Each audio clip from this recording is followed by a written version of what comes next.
नमस्कार। निशुल्क ज्योतिष परामर्श केंद्र में आप सबका स्वागत है। आज 12 जुलाई 2024 गुरुवार। जैसा कि हमारी बात चल रही थी, हमारे महान ज्योतिषाचार्यों ने, गुरुओं ने हमारी जो लग्न कुंडली तैयार की है ब्रह्मांड के सितारों के अनुसार, ग्रहों के अनुसार, उसके बारे में हमने जाना कि 1 से 12 तक के इसमें घर होते हैं, इसमें 7 ग्रह होते हैं।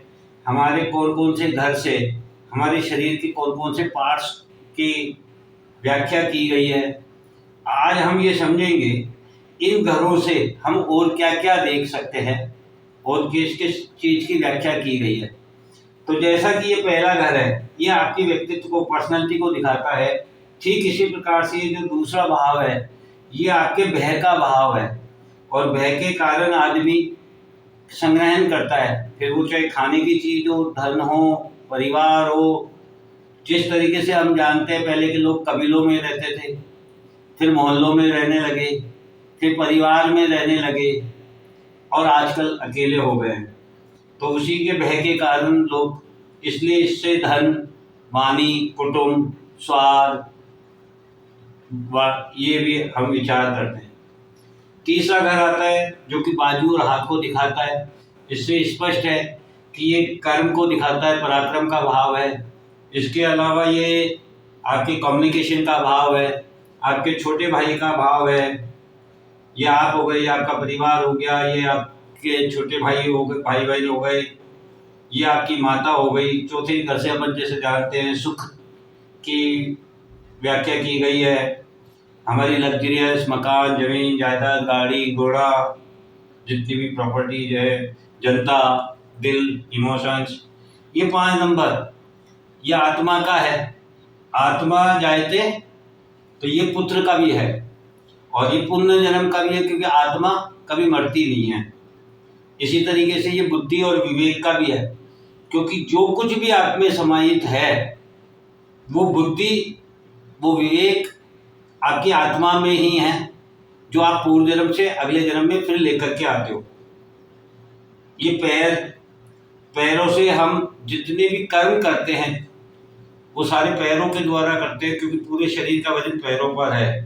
तो जो वजन है, यही हमारा ऋण, रोग, शत्रु का कारण है।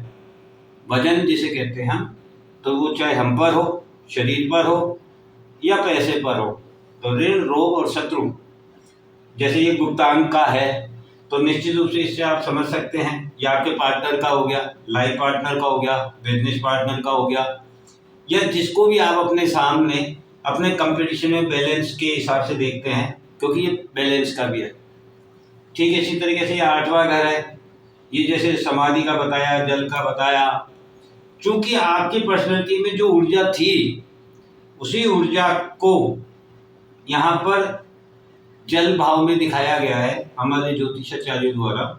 उसका कारण यह है कि जब आप अपनी जिंदगी को जीते हैं और आप अपने कंपटीशन को देखते हैं, तो आपका जो बैलेंस होता है, उस बैलेंस के बाद आपको समझ में आता है कि अब मेरा इस मोह माया में, इस संसार में कोई महत्व नहीं है।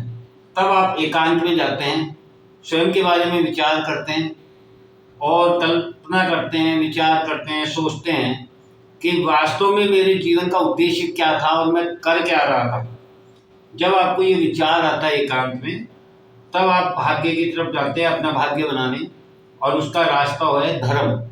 तो 9वां घर जिसकी व्याख्या धर्म के लिए की गई है, जिससे आपका भाग्य का निर्माण होता है, जिससे आपका अगला जन्म और इस जन्म में मिलने वाले फल प्राप्त होते हैं। ठीक इसी प्रकार से 10 नंबर का भाव है, ये हम जानते हैं, ये कर्म का है। कर्म चंद्रमा के बिल्कुल सामने है, यानी जो भी कर्म करेंगे हम मन के संतुष्टि के लिए करेंगे। ये कर्म ही धर्म के अनुसार होने पर ये कर्मफल मिलता है। तो यदि हमारा कर्म अच्छा है तो कर्मफल अच्छे हैं, यदि हमारे कर्म बुरे हैं तो कर्मफल बुरा है।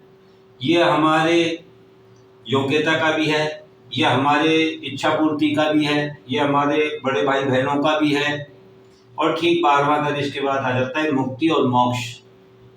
तो ये 12वां घर अथाह समुद्र का है, इसका जल तत्व है देव स्वभाव है। इसका प्रतीक चिन्ह जो है, दो मछलियों को दिखाया गया है जो एक दूसरे के विपरीत दिशा में ऊपर नीचे चल रही हैं। जिस प्रकार से हम अंतिम समय में किसी चीज की खोज में इस संसार से मुक्ति पाने के लिए जो महसूस करते हैं वो एक अथाह सागर के तरह होता है।